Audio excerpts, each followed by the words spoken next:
موضوع الدرس في اسماء الله الحسنى وصفاته العلى، آخر سورة الحشر، تفسیر ابن کثیر۔ الحمد لله رب العالمين، والصلاة والسلام على أشرف الأنبياء وسيد المرسلين سيدنا محمد وعلى آله وأصحابه أجمعين۔ اللهم صل على سيدنا محمد وعلى آل سيدنا محمد كما صليت على إبراهيم وعلى آل إبراهيم في العالمين إنك حميد مجيد۔ أعوذ بالله من الشيطان الرجيم، بسم الله الرحمن الرحيم۔ لو أنزلنا هذا القرآن على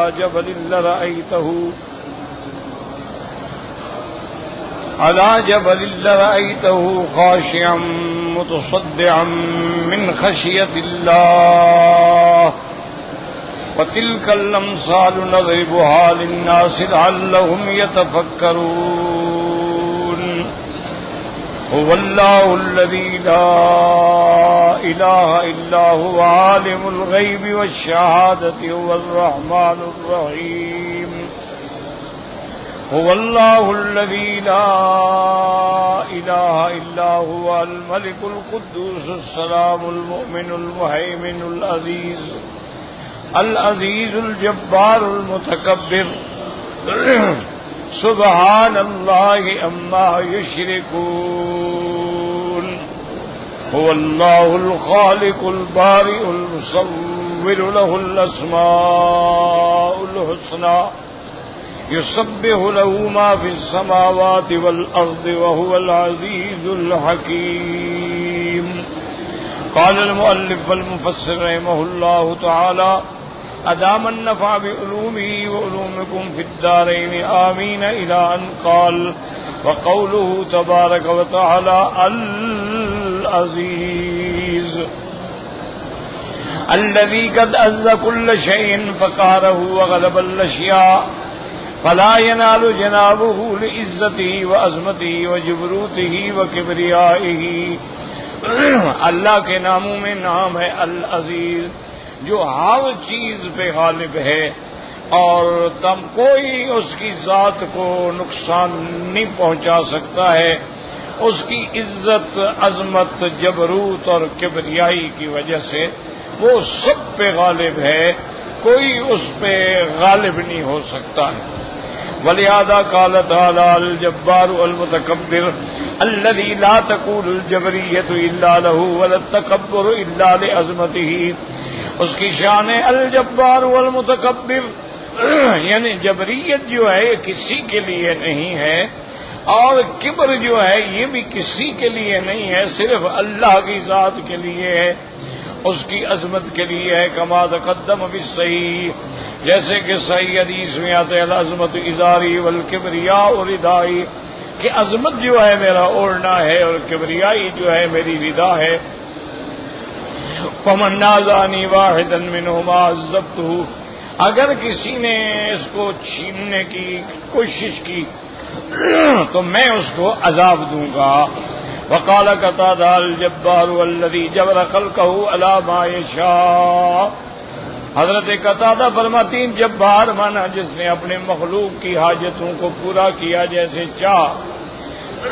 وقال ابن جریر: الجبار المصلح امور خلقہ المتصرف فیہم بما فی صلاحہم۔ ابن جریر رحمۃ اللہ علیہ فرماتے ہیں جبار کا معنی ہے اپنی مخلوق کے امور کو ٹھیک کرنے والے، تصرف فرمانے والے، جو ان کی صلاحیت کے مطابق ہے۔ وقال قتادہ: المتکبر یعنی ان کل سوء، ہر برائی سے اونچا پاک۔ ثم قال تعالی: سبحان اللہ عما یشرکون۔ اللہ کی ذات پاک ہے ان چیزوں سے یہ جو اللہ کے شریک بناتے ہیں۔ اللہ بیوی سے پاک ہے، اللہ اولاد سے پاک ہے، اللہ ہر صفت نقصان سے پاک ہے۔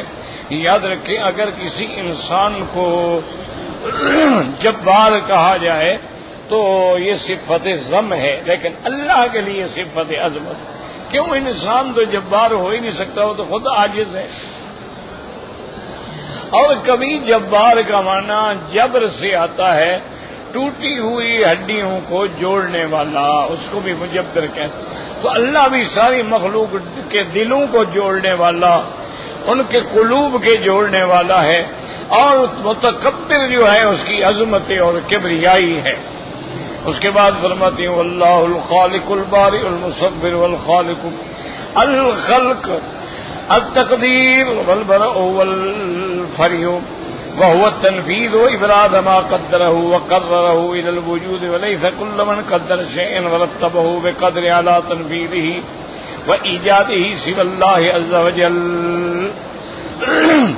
اب اللہ نے فرمایا الخالق، مخلوق پیدا کرنے والا، البارئ، بر کہتے ہیں بالکل بغیر کسی مثال کے چیز کو پیدا کرنا، اور بعض علماء فرماتی ہیں کہ اس کے ظاہر کرنا، جو اس نے اللہ نے جو تقدیر میں فیصلہ کیا اب اس کو ظاہر کر رہے ہیں وجود میں، اور یہ کسی کی طاقت نہیں ہے کہ جو تقدیر میں فیصلہ ہو اس کے مطابق وہ ظاہر ہو، اللہ کے سوا کوئی نہیں کر سکتا۔ وَلَا أَنْتَ تَفْرِي مَا خَلَقْتَ وَبَعْضُ الْقَوْمِ يَخْلُقُ ثُمَّ لَا يَفْرِي أَيْ أَنْتَ تَنْفَذُ مَا خَلَقْتَ أَيْ قَدَّرْتَ۔ آپ اللہ کی ذات ہے جو نافذ کرتی ہے، جو فیصلہ کیا اس کو نافذ کرتی۔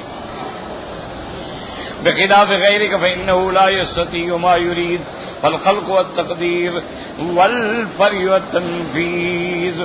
اب مفسر فرماتا ہے تو خلق کا معنی ہے تقدیر اور باری کا معنی ہوا تنفیذ۔ ومن يقال قدر الجلاد ثم قرا اي تعالی ما قدره بحسب ما يريده، یعنی جیسے کوئی چمڑے کو نکالتا ہے بحسب ضرورت اس کو کاٹتا ہے، تو اللہ نے پیدا بھی کیا بحسب منشا اس کو ظاہر بھی فرمایا۔ اور اس کے بعد فرماتی ہیں الخالق والبارئ والمصور اي الذي اذا اراد شيئا قال له كن فيكون الصفة التي يريد، جو چاہیں جیسا چاہیں بس اپنے حکم سے اس کو پیدا فرماتے ہیں۔ والصورة والتي اختاره كقوله تبارك وتعالى في أي صورة ما شاء ركبك، ولهذا قال المصور الذي ينفذ ما يريد ایجاده والصفة التي يريدها، ہر چیز جیسے اللہ چاہتے ہیں اسی صفت میں اس کو بناتے ہیں۔ انسان کے بدن میں بچہ ہے، جیسا چاہیں وہ اس کو شکل عطا فرمائیں، اس لیے فرماتی ہیں المصور فی ای صورت ما شاء رکبک، وقوله تبارک وتعالی له الاسماء الحسنى، قد تقدم الکلام على ذلك فی سورۃ الاعراف۔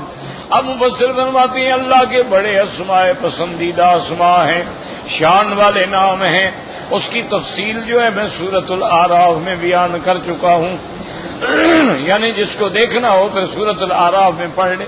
ونذکر الحدیث المروی فی الصحیحین، اب مفسر فرماتی ہیں کہ ہم وہ حدیث نقل کرتے ہیں جو بخاری و مسلم کے اندر ہے، ان ابی ہریرہ رضی اللہ تعالی عنہ عن رسول اللہ صلی اللہ علیہ وسلم ان للہ تعالی 99 اسما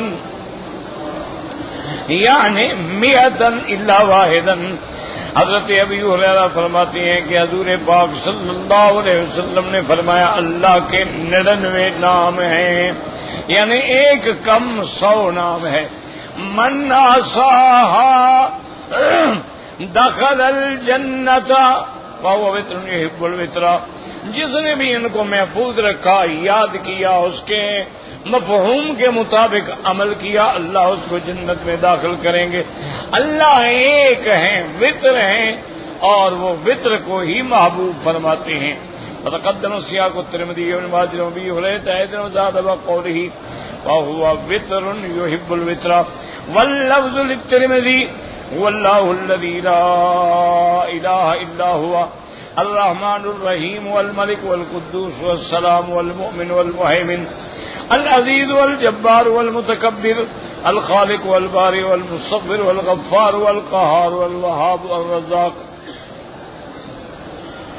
الفتاح والعلیم والقابض والباسط والخافض والرافع والمعز والمذل السمیع والبصیر الحکم والعدل واللطیف والخبیر الحلیم والعظیم الغفور والشكور العلي والكبير الحفيظ المقيت الحسيب والجليل الكريم الرقيب المجيب الواسع الحكيم الودود المجيد الباعث والشهيد الحق الوكيل والقوي والمتين الولي والحميد والمحصي المبدئ المعيد والمحيي المميت الحي والقيوم الواجد والماجد والواحد والصمد القادر والمقتدر والمقدم والمؤخر الأول والظاهر الأول والآخر الظاهر والباطن الوالي المتعالي البر والتواب والمنتقم العفو الرؤوف مالك الملك ذو الجلال والإكرام المقسط والجامع والغني والمغني المعطي المانع والضار النافع النور والهادي البديع الباقي الوارث والرشيد والصبور وسياق ابن ماجه بزيادة من نقصان وتقديم وتأخير فقد قدمنا ذلك مبسوطا مطولا بطرقه والفاظه بما أغنى عن إعادته ها هنا. تو صحیح احادیث مبارکہ میں اللہ کے 99 نام. ویسے تو علماء نے 1000 نام بھی لکھا ہے، 3000 بھی لکھے ہیں، اور اللہ کے اسماء پہ باقاعدہ مستقل کتابیں ہیں، جیسی الاسنا فی اسماء اللہ الحسنی، اسی طرح کتاب ہے الاسماء والصفات. لیکن صحیح حدیثوں میں جن کو امام بخاری نے، امام مسلم نے اپنی صحاح میں، اور اصحاب سنن نے جیسے امام ترمذی نے، امام ابن ماجہ نے اپنی سنن کی کتابوں میں نقل فرمایا ہے، وہ 99 نام. اب بعض علماء فرماتے ہیں کہ یا تو اس کے پڑھنے کا طریقہ یہ ہے کہ پہلے آپ درود شریف پڑھیں 1 دفعہ یا 3 دفعہ یا 7 دفعہ یا 11 دفعہ، یعنی وتر ہو. اس کے بعد جو اللہ کے 99 نام ہیں وہ سارے اول سے لے کر آخر تک پڑھیں. یا اللہ ہو، یا رحمان ہو، یا رحیم ہو، یا حی ہو، یا قیوم، یعنی پڑھتے. جب سارے نام مکمل کر لیں پھر درود شریف پڑھیں. درود شریف پڑھنے کے بعد اب اللہ کی حمد و ثنا اور اپنی جو حاجت ہے وہ اللہ سے مانگیں تو اللہ تبارک و تعالی دعا منظور فرماتے ہیں. ایک طریقہ پڑھنے کا یہ ہے. اور بعض علماء فرماتے ہیں کہ جیسا تجھے مشکل ہے اسی کے مطابق نام پڑھو. مثلاً ایک آدمی ہے، فقیر ہے، محتاج ہے، تو اللہ کا نام ہے نا المغنی، غنی کرنے والا، تو وہ اسی کو پڑھے، یا مغنی یا مغنی یا مغنی. ایک بہت بڑے اولیاء اللہ گزرے ہیں، اللہ تبارک و تعالی تمام اولیاء کے قبور پہ رحمت نازل فرمائیں. انہوں نے لکھا ہے اپنی کتابوں میں کہ جس آدمی کو فقر ہے، یعنی قرضہ ہے، فقر ہے، رزق میں تنگی ہے، کاروبار میں نقصان ہے، تو انہوں نے اس کے لکھا ہے کہ ایک تو وہ روزانہ 3 دفعہ سورۃ المزمل پڑھے، اول آخر درود شریف، یہ تو لازم ہے نا. پھر انہوں نے لکھا ہے کہ یا مغنی یا مغنی یا مغنی یا مغنی، یہ 1100 دفعہ پڑھے اول آخر درود شریف. تو ہم نے فرمایا کہ انشاءاللہ فلیرى العجب، دیکھے گا کہ خدا کی قدرت سے کیسے اللہ خزانے کھولتے ہیں. اور کیسے اس کو رزق عطا فرماتے ہیں. اسی طرح مثلا رزق میں کمی ہے، یا رزاق ہو یا وہاب ہو. اسی طرح کوئی ظالم جابر سے مقابلہ ہو گیا تو یا قہار ہو. لیکن اس کی ہلاکت کی نیت نہ کرے. اگر وہ کافر نہیں ہے، مسلمان دشمن ہے، تو یہ نیت کرے اللہ مجھے اس کے شر سے بچا، مجھے ذلت و خواری سے بچا. اس کی ہلاکت کی نیت نہ کرے. اگر کافر ہے تو پھر ہلاکت کی بھی نیت کر سکتا ہے. یہ جو بعض لوگوں نے آج کل ایک نیا سلسلہ بنایا ہے، اللہ ہدایت دے، وہ یہ کرتے ہیں کہ آپ سے آپ کا نام لیتے ہیں، آپ کے والد کا، والدہ کا، اس کے اعداد نکالتے ہیں، اور پھر اللہ کے اسماء میں سے اللہ کے نام لیتے ہیں، اس سے بھی اعداد نکالتے ہیں. جس کے عدد موافق ہو جاتے ہیں وہ کہتے ہیں نہیں بس اب تم یہی مانگا کرو. لیکن یہ نہ قرآن سے ثابت ہے، نہ حدیث سے، نہ صحابہ سے، نہ ائمہ مجتہدین محدثین سے. یہ ان کا محض ایک اپنا خیال ہے.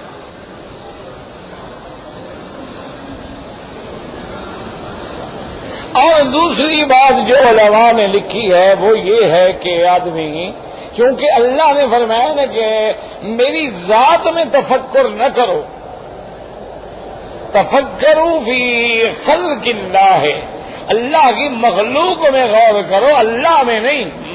کیوں؟ فلن یقدروا قدرہ، تم اس کی ذات کو کیسے سوچ سکتے ہو؟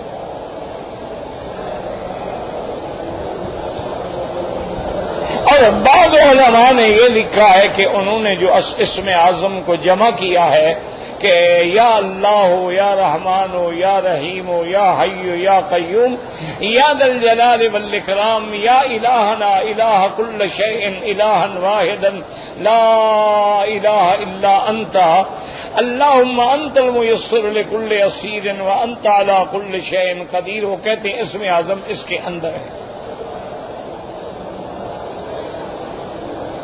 اور بعض علماء نے فرمایا کہ آیت الکرسی جو ہے اس میں اسم اعظم ہے. اور بعض علماء نے فرمایا کہ سورۃ الحشر کی جو آخری آیات ہیں ان میں اسم اعظم ہے. اور بعض علماء فرماتے ہیں کہ حدیث مبارک کے مطابق لا الہ الا انت سبحانک انی کنت من الظالمین یہ اسم اعظم ہے. چونکہ اس کے لیے حضور پاک نے فرمایا ہے کہ الذی اذا دعی بہ اجابا، جس نے اس کے ساتھ دعا مانگی اس کی دعا پوری ہوگی. اور اکثر جو اولیاء اللہ ہیں، یاد رکھو یہ معنی نہیں ہوتا کہ طریقت الگ ہے یا شریعت الگ ہے، ہر طریقت شریعت کے تابع ہے.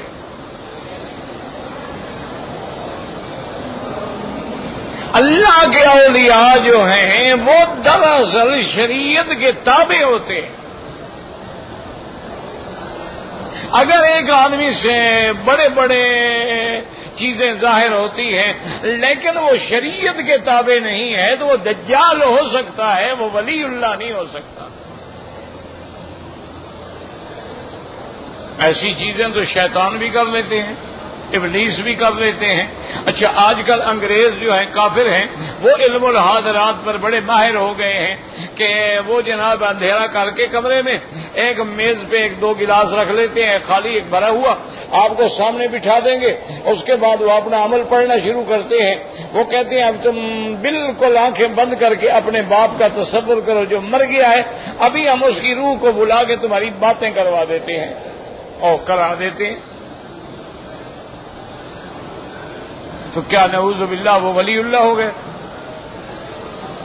وہ تو کافر ہیں، انگریز ہیں. وہ کہتے ہیں یہ ایک علم ہے. اچھا بڑے بڑے جوگی ہیں وہ بھی اپنے گیان دھیان میں اتنی محنت کرتے ہیں، اتنی ریاضت کرتے ہیں کہ ان کی بھی بشارت جو ہے وہ تیز ہو جاتی ہے.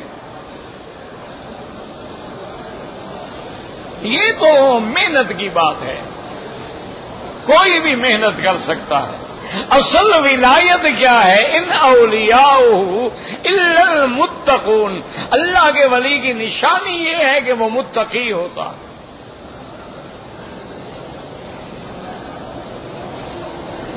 اگر اس میں تقوی نہیں ہے تو وہ ولی نہیں ہو سکتا، ورنہ ایک قاعدہ ہے، دیکھو نا جی، کہ جیسے لوگ لکھا ہے انہوں نے کہ بھئی لوہار کا ہاتھ جو ہے یہ مضبوط ہوتا ہے، کہ ہر وقت وہ ہاتھ سے کام لیتا ہے نا، تو جب اس کی ورزش زیادہ کرے گا مضبوط ہوگا۔ فلسفی کا دماغ مضبوط ہوتا ہے، ہر وقت وہ دماغ لڑاتا ہے، محنت کرتا ہے۔ آپ نے تو دماغ کو بند کر دیا ہے نا، وہ بھی جام ہو گیا ہے، حرکت ہی نہیں کرتا، سوچتا ہی نہیں۔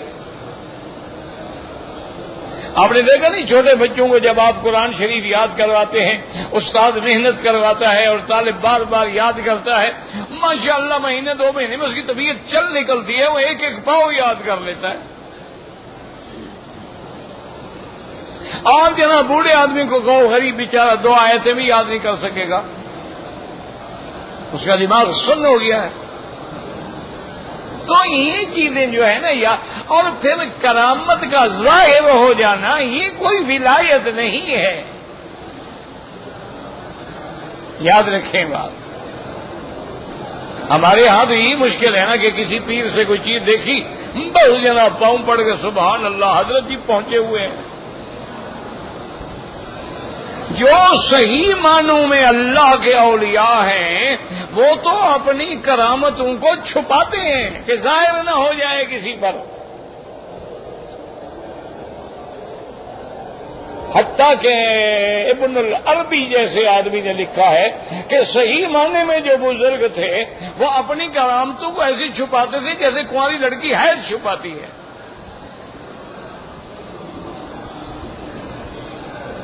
وہ تو چھپاتے ہیں کہ کسی کو یہ پتہ ہی نہ لگے کہ میں کون ہوں۔ حضرت عطا اللہ شاہ بخاری رحمت اللہ علیہ کے بارے میں ایک بہت بڑے اللہ کے ولی نے لکھا کہ شاہ جی رحمت اللہ علیہ کا مقام اتنا بلند تھا ولایت میں، لیکن انہوں نے مذاق میں اس کو چھپا رکھا، کسی کو پتہ ہی نہیں لگنے دیا۔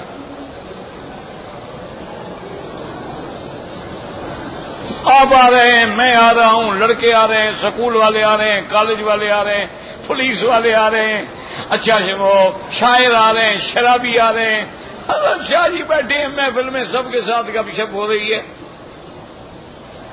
انہوں نے کہا انہوں نے اس پردے میں اپنی ولایت کو چھپا دیا، کسی کو پتہ نہیں لگنے دیا۔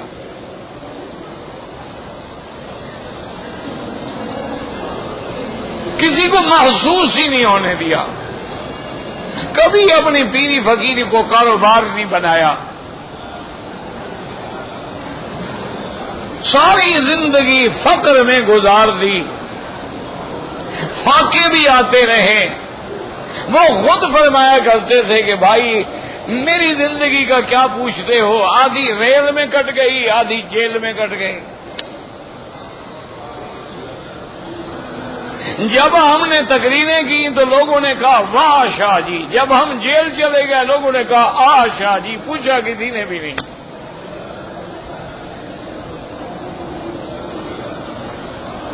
اللہ والے جو ہوتے ہیں وہ تو اپنی بزرگی، اپنی کرامات کو چھپاتے ہیں، کسی کو پتہ ہی نہ لگے۔ اور سب سے بڑی ولایت کیا ہے؟ یاد رکھو، الاستقامت، دین پہ قائم رہنا، یہ سب سے بڑی ولایت ہے۔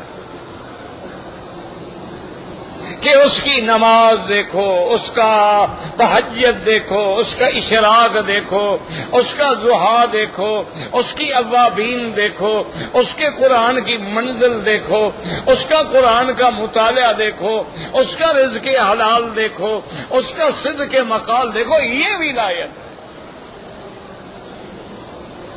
یہ اللہ کے اولیاء ہوتے ہیں۔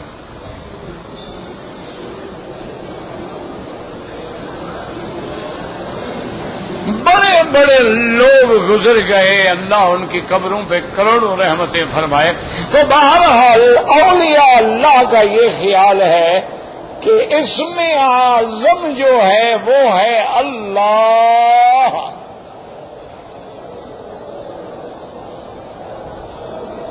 اس میں جلالہ بھی ہے، اس میں ذات بھی ہے، اس میں اعظم بھی ہے، اور اللہ علم بھی ہے.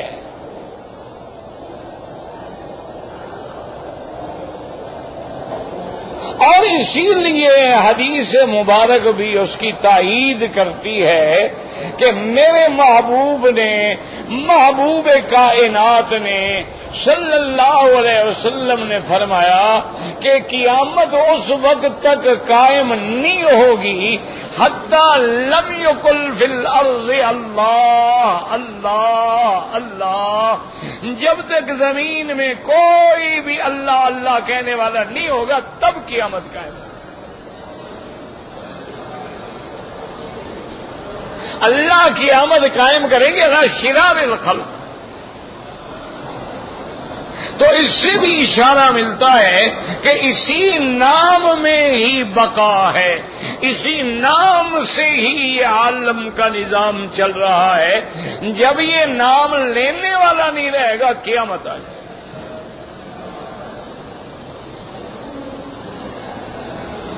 تو اس لیے بہرحال یہ اللہ کا حکم ہے، کسی مولوی کی بات نہیں ہے، کسی پیر کی بات نہیں ہے، یہ اس کا کرم ہے. جب وہ دینے پہ آتے ہیں، آپ نے دیکھا ہے نا، جب کوئی جج، کوئی افسر، کوئی مجسٹریٹ، کوئی مہربان ہو جائے، وہ کہتے ہیں یار تمہارا وکیل بھی کوئی اچھا نہیں، تم درخواست اس طرح لکھ کے لے آؤ. وہ درخواست کا مضمون بھی خود بتلا دیتے ہیں. بھئی اس نے کہا تمہارا جو وکیل نے ڈرافٹ کیا ہے نا اس میں تو جان ہی نہیں ہے، وہ تو کچھ ہی نہیں جان، اس طرح ڈرافٹنگ کرو. تو اللہ جب راضی ہوئے تو بندوں کو بتلا دیا، اچھا مجھ سے مانگنا چاہتے ہو، اچھا میرے ناموں سے مانگو، للہ الاسماء الحسنی فادعوہ بہا، مجھے میرے نام سے پکارو.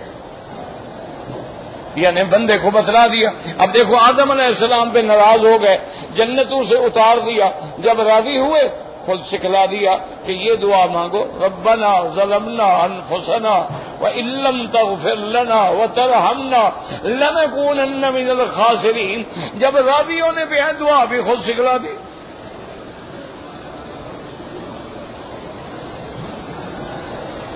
یہ تو ہمارے ماشاءاللہ لوگوں نے مسئلے بنائے ہوئے ہیں نا. آدم نے کلمہ شریف لکھا ہوا دیکھا تھا، حضور کا نام لکھا ہوا دیکھا تھا، پھر حضور کے وسیلے سے دعا مانگی تھی. یہ تو سارے گھڑنتو ہیں، نہ حدیث ہے نہ قرآن ہے.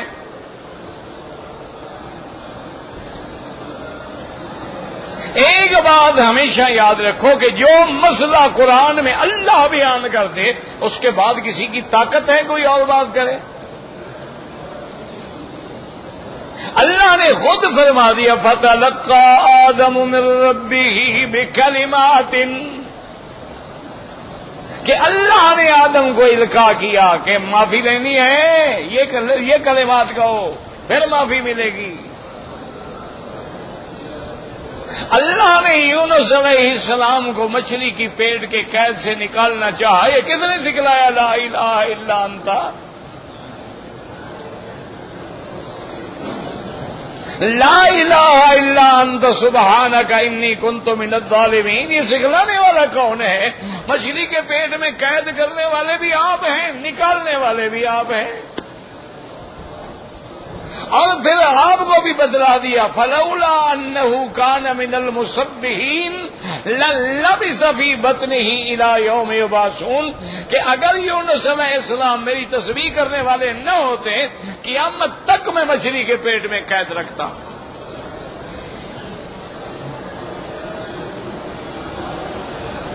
تو اصل بات تو یہ ہے نا جی کہ جب وہ راضی ہوتے ہیں تو کلمات بھی خود ہی القاء کر دیتے ہیں. اور وہ کلمات سکھلانے والی کس کی ذات ہے؟ اللہ کی ہوتی ہے. اسی لیے یوسف علیہ السلام جب قید خانے میں چلے گئے، اب قید تو قید ہے نا، اللہ بچائے. دعا کریں جتنے دنیا میں ناحق گرفتار ہیں، بے گناہ گرفتار ہیں، اللہ ان کی مدد فرمائیں، اللہ ان کو رہائی عطا فرمائیں۔ آج کل تو 99% بے گناہ ہوتا ہے، گناہ گار تو پکڑا ہی نہیں جاتا، وہ تو ان کا حصے دار ہوتا ہے، ان کو کون پکڑے؟ انہوں نے اپنا چالان پورا کرنا ہوتا ہے، کاغذی خانہ پوری کرنی ہوتی ہے، 2-4 آدمی پکڑے دکھا دیا، او یہ جناب ہم نے ماسٹر مائنڈ پکڑ لیا ہے۔ 6 مہینے کے بعد پتہ لگتا ہے کہ وہ تو بیچارہ چنے بیچ رہا تھا، رستے میں اس کو پکڑ کے لے آئے۔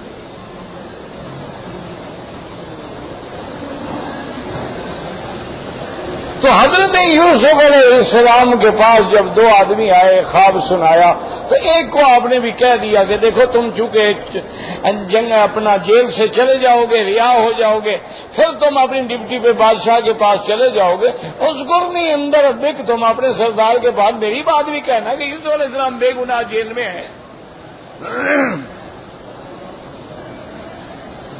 فَأَنسَاهُ الشَّيْطَانُ ذِكْرَ رَبِّهِ، اس کو بات ہی بھول گئی۔ وہ جو پھر مزے مل گئے نا جی، وہ جیل سے نکلا، پھر ڈپٹی مل گئی، بادشاہ کا تقرب، پھر محل، کھانے پینے، پھر کس کی بات یاد رہتی ہے؟ اور حضرت یوسف علیہ السلام جو ہیں فَلَبِثَ فِي السِّجْنِ بِضْعَ سِنِینَ، اور کئی سال جیل میں کٹ گئے۔ ایک رات تہجد میں یوسف علیہ السلام رو پڑے، میں کہا یا اللہ اب میں عاجز آ گیا،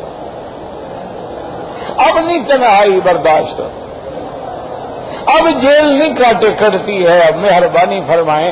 اللہ نے جبریل علیہ السلام کو بھیجا، فرمایا یوسف کو جا کے کہہ دو کہ میرے بنتے ہو پھر پیغام غیروں کو دیتے ہو۔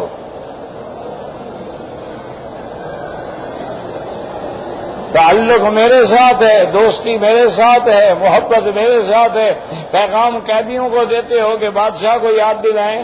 جب تم نے غیروں کو پیغام دیا، ہم نے کہا ٹھیک ہے پڑے رہے پھر جب۔ اور پھر یہ ہے یوسف کہ تم نے جیل خود مانگی تھی،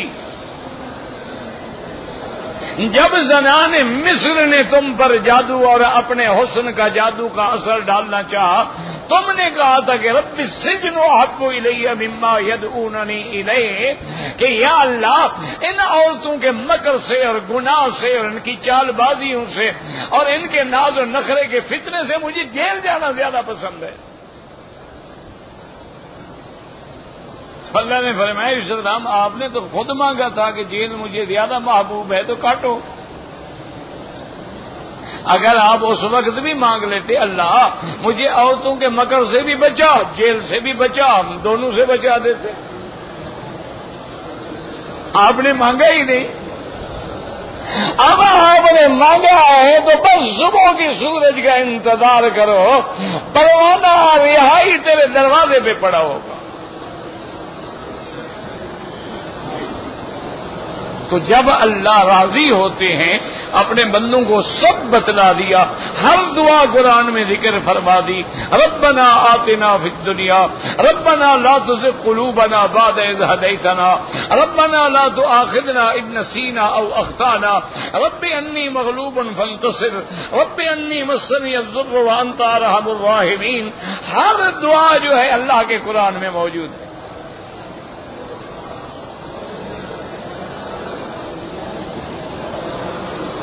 اگر ہم قرآن چھوڑ دیں، اگر ہم سرکار دو عالم کی دعائیں چھوڑ دیں تو ہماری بدقسمتی ہے۔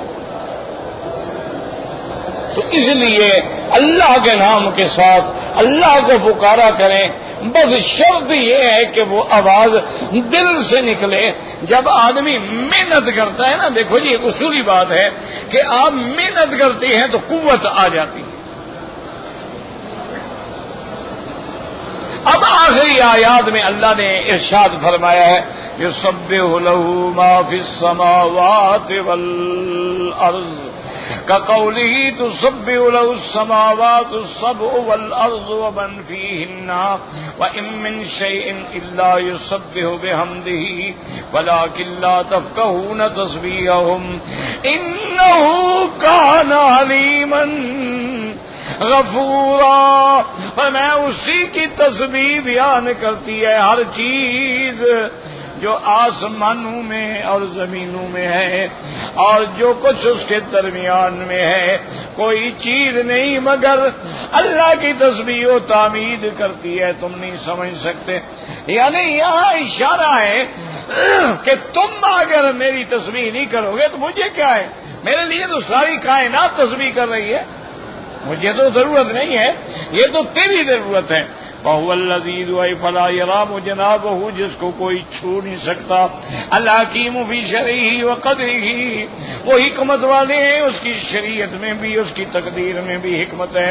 وقد قال الامام احمد حدثنا ابو احمد الزبیری قال حدثنا خالدیان ابن طہمان ابو العلاء الخفاف حدثنا نافع ابن ابی نافع معقل ابن یسار عن النبی صلی اللہ علیہ وسلم قال من قال حين يصبح 3 مرات اعوذ بالله السميع العليم من الشيطان الرجيم ثم قرأ 3 آيات من آخر سورة الحشر وكل الله به 70,000 ملكا يصلون عليه حتى يمسي وإن مات في ذلك اليوم مات شهيدا ومن قال حين يمسي كان بتلك المنزلة رواه الترمذي عن محمود بن غيلان عن أبي أحمد الزبيري به وقال غريب لا نعرفه إلا من هذا الوجه۔ اب اس حدیث میں حضرت معقل ابن یسار فرماتی ہے کہ حضور پاک نے فرمایا جو آدمی صبح کو 3 دفعہ یہ پڑھ لے اعوذ باللہ السمیع العلیم من الشیطان الرجیم هو اللہ الذی لا الہ الا ہوا، اگر وہ دن میں مر گیا 70,000 فرشتہ اس کے لیے دعا کرتے ہیں اور شہید کے مرتبے پہ پہنچے گا، اور اگر رات کو پڑھ لے اور مر گیا تو وہ بھی مرتبہ شہادت پہ پہنچ جائے گا۔ اب اس کے بعد الحمدللہ آخر تفسیر سورۃ الحشر للہ الحمد والمنہ، اللہ کی رحمت سے تفسیر سورۃ الحشر اللہ نے مکمل کرا دی۔ اب زندگی انشاءاللہ تو سورۃ الممتحنہ، واللہ اعلم۔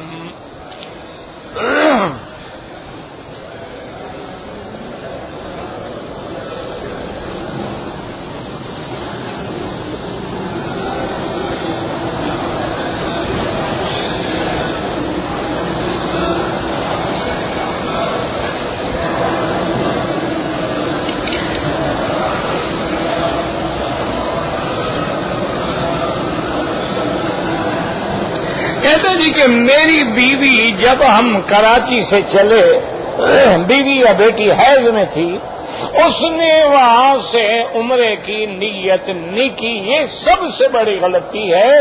عورت اگر حیض میں ہو وہ عمرے کی بھی نیت کر سکتی ہے، حج کی بھی نیت کر سکتی ہے، کوئی منع نہیں۔ غسل کرے گی، نماز نہیں پڑھے گی، لبیک بعمرۃ لبیک اللہم لبیک نیت ہو گئی۔ ایک مسئلہ سمجھا کرو، تھوڑا سا عقل جو ہے نا وہ کاروبار سے ہٹا کے کچھ دین کی طرف بھی لگایا کرو۔ اگر حیض میں نیت نہیں ہو سکتی، ہم نے حج کو جانا ہے انشاءاللہ 8 تاریخ کو، 8 ذی الحجہ کو ہم روانہ ہوں گے مینا اور 9 کو ہوں گے عرفات۔ اچھا اب 8 کو جانا ہے، عورت کو حیض آ جائے تو لہذا حج ختم۔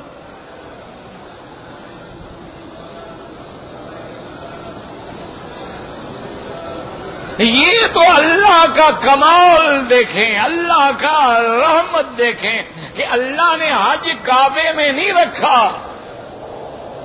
اللہ نے حج مدینے پاک کی مسجد میں نہیں رکھا ہے، عرفات کے میدان میں رکھا ہے، تاکہ عورت پاک ہے، پلید ہے، میدان میں دعا سکتی ہے نا۔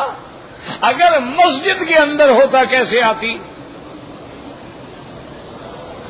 تو لہذا تم نے غلطی کی ہے، اس کو وہاں سے ہی نیت کرنی چاہیے تھی، اس نے نہیں کی، اب آ گئی۔ اب حل یہ ہے کہ یا تو میقات پہ مدینہ منورہ چلے جائیں یا طائف چلے جائیں، یا الجحفہ رابغ کے قریب، یہاں مکے سے 100-150 کلومیٹر ہے، گاڑی کریں 2 گھنٹے میں واپس بھی آ جائیں گے، وہاں سے نیت کر کے آ کے عمرہ کرے۔ اگر نہ کیا مسجد عائشہ سے عمرہ کرے، لیکن ایک بکری ساتھ دم بھی دینی پڑے گی کہ اس نے میقات سے تجاوز کیا ہے اور عمرے کی نیت نہیں کی۔ یہی تو مصیبت ہے نا کہ مسئلہ تم عمرہ کرنے کے بعد پوچھتے ہو، پہلے پوچھ لو۔ ہر جگہ علماء موجود ہیں، ہر عمرے حج کی کتابیں ہر زبان میں موجود ہیں، لیکن شوق بھی تو ہونا، ایک پیکج ہے، رونق ہے، آ رہے ہیں جا رہے ہیں، ٹھیک ہے بس۔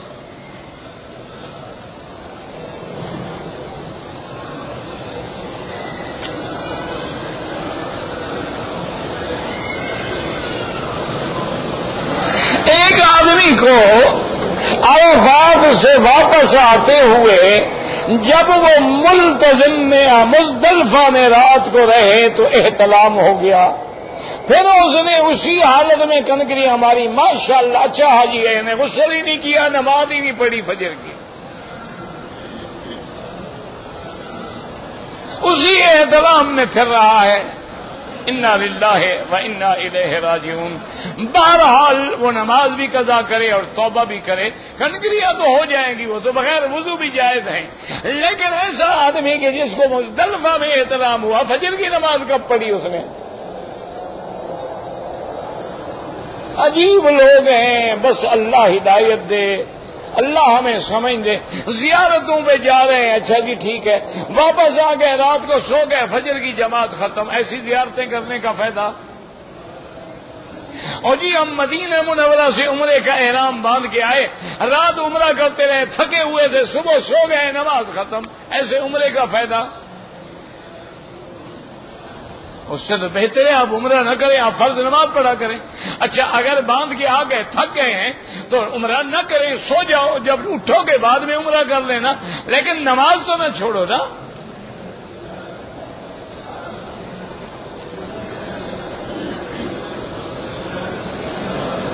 کہتے ہیں جی کہ سورت فاتحہ نہ پڑھنے والے کو، ہاں اگر نماز میں سورت فاتحہ نہ ہو تو خدا جائے نا، نماز میں تو سورت فاتحہ ہے، اسی نبی نے فرمایا ہے نا کہ امام کی قرات مقتدی کی قرات ہے، تو اب خداج کہاں رہا؟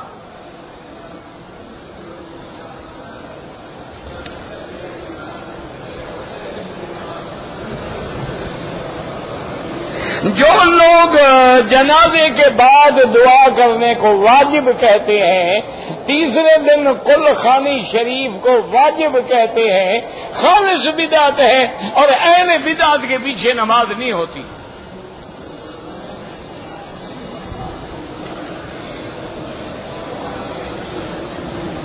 میرے علاقے میں کچھ غیر مسلم ہیں، میں ان کو مدینے پاک کی کھجوریں اور زمزم دے سکتا ہوں؟ بالکل دے سکتے ہیں، کیوں نہیں دے سکتے؟ اسی نیت سے دیں کہ اللہ ان کو اسلام نصیب کرے۔ مکے میں جو کافر رہتے تھے وہ زمزم نہیں پیتے تھے، مدینہ منورہ میں جو کافر منافق رہتے تھے کھجوریں نہیں کھاتے تھے۔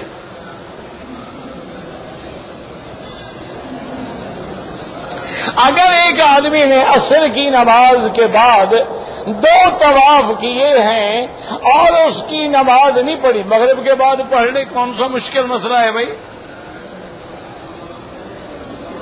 ہماری والدہ فوت ہو گئی، جو بھی فوت ہو گئے اللہ ان کی مغفرت فرمائے۔ شیطانی وسوسے کا کیا علاج ہے؟ شیطانی لوگوں کے ساتھ ہی نہ رہو، اللہ والوں کی صحبت اختیار کرو، اور جب وسوسہ آئے تو اعوذ باللہ من الشیطان الرجیم پڑھو، انشاءاللہ ٹھیک ہو جائے گا۔ جب تم رہو شیطانی وساوس کے ساتھ، رات تیری ٹی وی پہ گزرے، پھر وسوسہ نہ آئے تو کیا آئے گا؟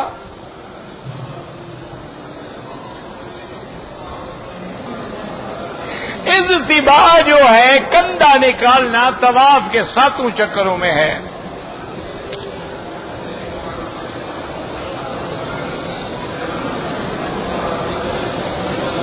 کہتے ہیں جی کہ جب چاند گرہن ہوتا ہے، چاند اور سورج کو خدا ماننے والوں کی عبادت تو سمجھ آتی ہے، لیکن مسلمان جو ہیں وہ صلاۃ کسوف اور خسوف کیوں پڑھتے ہیں؟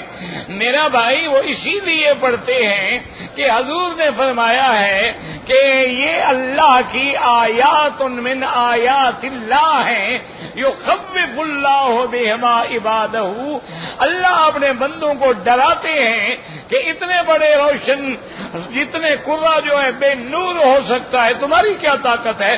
تم اللہ کی طرف رجوع کرو تاکہ اللہ کا عذاب نہ آ جائے۔ ہم تو اللہ کی عبادت کرتے ہیں۔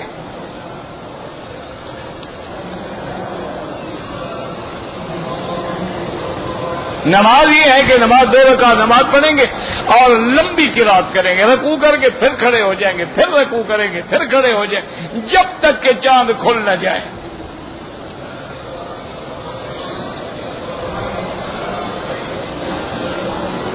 کہتے ہیں جی کہ مسلمان بہت سارے ایسے ہیں جو بار بار حج پہ آتے ہیں، بار بار عمرے پہ آتے ہیں، وہ اس پیسے کو کسی اور کام میں لگا دیں۔ جب اللہ نے ان کے لیے لکھا ہے کہ تم کون ہو روکنے والے؟ جس نے 100 دفعہ لبیک کہا ہے وہ آئے گا، جس نے 10 دفعہ کہا ہے وہ آئے گا۔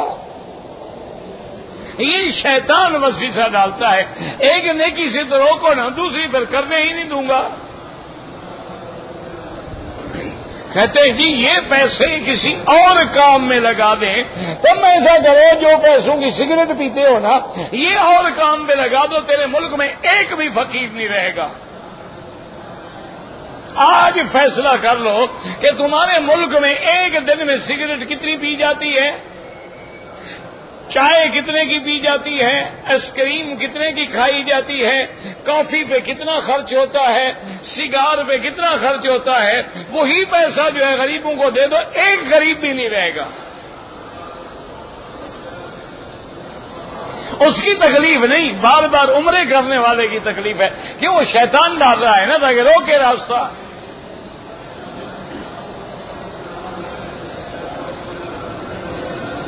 چھوٹے بچے کے لیے، بھائی بچہ ہو، مرد ہو، عورت ہو، مرنے کے بعد 3 دن ہوتے ہیں سوگ کے، بیوی کو 4 مہینے 10 دن سوگ منانا ہوتا ہے۔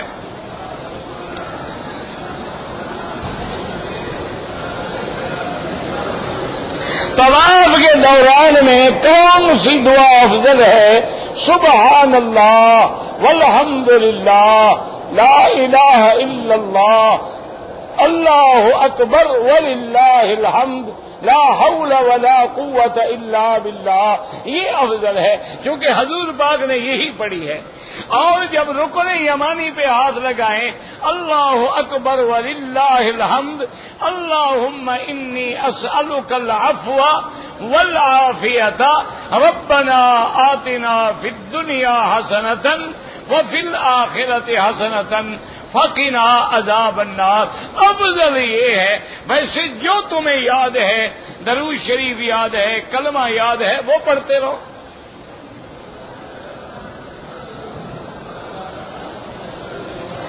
ہلکی کسر صفا مروا کے بعد کرنا ضروری ہے، رہائش پہ جا کے کرو، مروا پہ کرو، کرنا ضروری ہے۔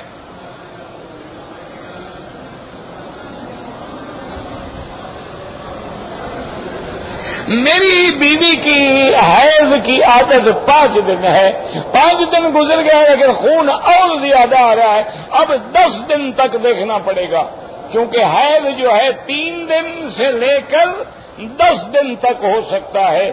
10 دن کے بعد بھی خون بند نہ ہو تو پھر بیماری ہے، پھر غسل کرے، نماز پڑھے، طواف کرے۔ اگر صفا مروہ دوڑنے کے بعد 2 عمرے کرنے والوں نے ایک دوسرے کے سر پہ اس طرح پھیر دیا، بالکل جائز ہے، کوئی منع نہیں۔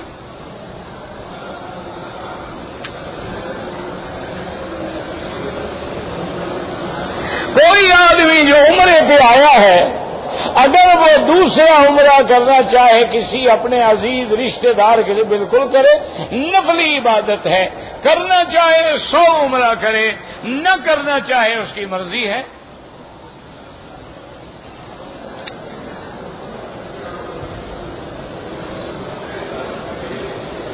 منہ ہمیشہ پکا ہوا رہتا ہے. مجھے پتہ ہے بہرحال تکلیف ہے، اللہ شفا دے.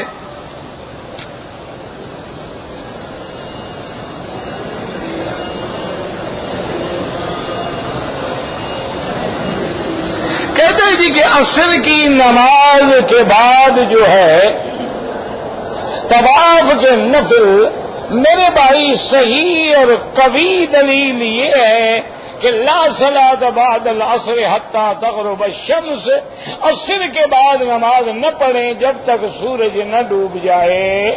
فجر کے بعد نماز نہ پڑھیں جب تک سورج طلوع نہ ہو جائے. اور یہ حدیث متواتر ہے. بعض روایات میں علماء نے سہارا لیا ہے کہ حرم میں جائز ہے، لیکن بہرحال قوی دلیل یہ ہے کہ بعد میں پڑھے. باقی کہتے ہیں جی کہ اللہ پاک کی جس پہ رحمت ہوتی ہے ان کو اپنے گھر میں بلاتے ہیں. مشرک بھی تو آ جاتے ہیں، ان پہ بھی اللہ کی رحمت ہوتی ہے. میرے بھائی بات کو سمجھو، قرآن اللہ نے اتارا ہدایت ہے. یہدی بہ ذل بہ کثیرا و یہدی بہ کثیرا. ایک آدمی ہدایت پکڑتا ہے، ایک آدمی گمراہ ہوتا ہے. تو ایک آدمی جب آتا ہے اس پہ رحمت ہے، اور دوسرے کو اللہ عذاب کی انتہا تک پہنچانے کے لیے موقع دیتے ہیں کہ آ جائے شہر ٹھیک ہو جائے. نہیں ہوتا تو حجت تمام ہو جائے، اور اس کے بعد پھر اسے کوئی عذر باقی نہ رہے. تمت کلمت ربک علی الکافرین، کافروں پہ اللہ کا کلمہ جو ہے وہ پورا ہو جائے. دوسری بات یاد رکھا کریں، مشرک ہو، منافق ہو، ہندو ہو، اللہ کا بندہ تو ہے نا. وہ اللہ کی رحمت تو سب کے لیے ہے. رحمتی وسعت کل شیء. اگر اللہ کی رحمت نہ ہوتی، اللہ اسے بھولو بندر بنا دیتے، کتا بنا دیتے. بندہ کیوں بنایا؟ وہ اس کی مخلوق ہے. اب آگے مخلوق نے فرما برداری کی، وہ جنت پا گئے. نہ فرمانی کی، جہنم کے حقدار بن گئے. لیکن مخلوق تو ہے اللہ کی. اسی طرح حضور پاک جو ہیں ساری مخلوق کے نبی ہیں. تمام دنیا کی مخلوق نبی کی امت ہے. یہودی ہے، نصرانی ہے، ہندو ہے، سب امت محمد مصطفیٰ ہے. لیکن فرق کیا ہے؟ ایک امت اجابت ہے جس نے حضور کو مان لیا ہے، اور ایک امت دعوت ہے کہ نہیں مانا لیکن امت تو حضور کی ہے. اس میں تو کوئی شک نہیں ہے. اب ان کو نہ ماننے کی وجہ سے زیادہ سزا ملے گی.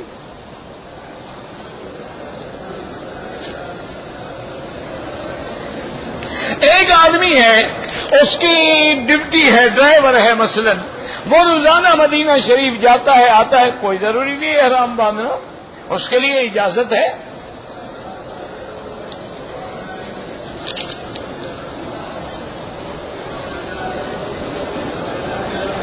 کہتے جی ہمارے ملک میں کچھ لوگ کہتے ہیں کہ سعودی عرب میں ہمارا مذہب رائج ہے. اچھی بات ہے، ہم تو کسی پہ اعتراض نہیں کرتے. ہم تو ائمہ اربعہ کو حق سمجھتے ہیں. ہم تو چاروں اماموں کو حق سمجھتے ہیں، امام ابو حنیفہ، امام شافعی، امام مالک، امام احمد حنبل، اور یہاں فقہ حنبلی ہے. ہمیں تو کوئی اعتراض نہیں. اعتراض تو ان پہ ہے جو فقہ کا منکر ہے. اعتراض تو ان پہ ہے جو حدیث کا منکر ہے. کسی نے ہمارا قرضہ دینا ہے، وہ نہیں دیتا، ہم معاف کر دیں، کر دو، کوئی بات نہیں.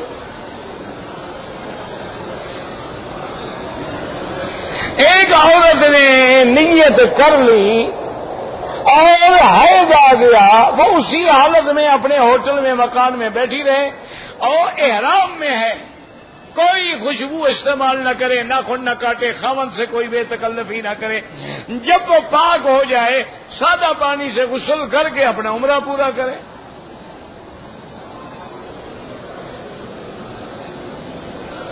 آپ نے 4 عمرے فرمائے ہیں. ایک عمرہ حضور صلی اللہ علیہ وسلم نے جعرانہ سے فرمایا ہے، اور باقی عمرے جو ہیں آپ نے مدینہ منورہ سے فرمائے ہیں. لیکن یاد رکھو، ایک عمرہ بھی اگر ثابت ہو جائے، یہ اللہ ہدایت دے. ہمارے بھائی نوجوان ہیں 2 کتابیں پڑھ لیتے ہیں اور پھر مولوی بن جاتے ہیں. اب آدمی کیا کرے؟ مسئلہ یہ ہے کہ اگر عمل حضور سے ایک دفعہ بھی ثابت ہے تو بات ختم. مثلاً حضور نے ایک دن میں کبھی 10 طواف نہیں کیے. آج اگر کوئی 10 طواف کرے تو ہم کیا کہیں گے؟ گناہگار ہے، بدعت کر رہا ہے کہ حضور نے نہیں کیے، یہ کیوں کرتا ہے؟ حضور نے زندگی میں ایک حج پڑھا ہے، اگر کوئی 10 حج پڑھے تو ہم کہیں گے گناہگار ہے، مخالف ہے حضور کا. بھئی جب حج ثابت ہے، جب طواف ثابت ہے، جب عمرہ ثابت ہے، اب 100 کرو مرضی ہے، 10 کرو مرضی ہے، نہ کرو مرضی ہے. اصل دیکھنا ہوتا ہے کہ کیا وہ عبادت قرآن میں، حدیث میں، عمل رسول میں، قول رسول میں، اجماع میں ثابت ہے. ثابت ہے تو بدعت نہیں، اگر ثابت نہیں ہے تو وہ بدعت ہے. بات کو سمجھا کریں. ان کے دماغ اتنے جام ہو گئے ہیں، جامد ہو گئے ہیں کہ وہ ایک حدیث کو سامنے رکھ لیں گے، دوسری حدیث کبھی نہیں پڑھیں گے. کہ حضرت عبداللہ ابن زبیر جو ہیں وہ اتنے عمرے فرماتے تھے، وہ فرماتے تھے کہ جب تھوڑے سے بال نکل آتے تھے نا کہ بھی اس طرح پھر سکتا ہے، فوراً عمرے کے لیے چلے جاتے تھے. اور ایک حدیث میں ہے حجج النسک عمر تتر، بار بار حج کرنا، بار بار عمرہ کرنا جو ہے وہ غریبی اور گناہوں کو مٹا دیتے ہیں. اسی طرح بعض محدثین نے لکھا ہے جو آدمی غریب ہو، جس کے رزق میں تنگی ہو، وہ زیادہ عمرے کرے، اللہ رزق کھول دیتے ہیں. ربنا تقبل منا انك انت السميع العليم وتب علينا انك انت التواب الرحيم. ربنا ظلمنا انفسنا ان لم تغفر لنا وترحمنا لنكونن من الخاسرين. اللهم سلمنا ولا تسلمنا وامنحنا ولا تمتحنا. اللهم اكرمنا ولا تهنا. اللهم زدنا ولا تنقصنا. اللهم اعطنا ولا تحرمنا. اللهم اعصرنا ولا تعصر علينا. اللهم اجعلنا في زمانك وامانك واحسانك. اللهم اجعل لنا وللمسلمين من كل هم فرجا ومن كل ضيق مخرجا ومن كل بلاء عافيا. یا اللہ عالم اسلام کی عزت کا فیصلہ فرماؤ. یا اللہ عالم اسلام کے غلبے کا فیصلہ فرماؤ. یا اللہ کفار کی ذلت کا فیصلہ فرماؤ. یا اللہ بیماروں کو شفا عطا فرما، بے حیاؤں کو حیا عطا فرما، بے دینوں کو دین عطا فرما، بے اولادوں کو اولاد عطا فرما. جن کی اولاد ہیں ان کو صالح بنا، جن کی بچیاں ہیں ان کے رشتے آسان فرما، بے روزگاروں کو روزگار عطا فرما، قرض داروں کے قرض عطا فرما. یا اللہ ہمیں مانگنا نہیں آتا، بغیر مانگے عطا فرما. یا اللہ مسلمان جس ملک میں ہیں ان کی جان مال آبرو عزت کی حفاظت فرما. یا اللہ پاکستان سے اپنا عذاب رفع فرما، اپنا عذاب رفع فرما، اپنا عذاب رفع فرما. یہود و ہنود کی سازشوں اور فتنوں سے ایک غریب ملک ہے. یا اللہ واقعی ہم گناہگار ہیں لیکن تیرے نام پہ اس ملک کا نام ہے، رحم فرما کے معافی عطا فرما دے. یا اللہ اس بلد الامین کو قیامت تک ہر فتنے میں محفوظ فرما. وصلی اللہ تعالی علی خیر خلقہ سیدنا محمد وعلی آلہ وصحبہ اجمعین. اللہم صلی علی سیدنا محمد وعلی آل سیدنا محمد وعلی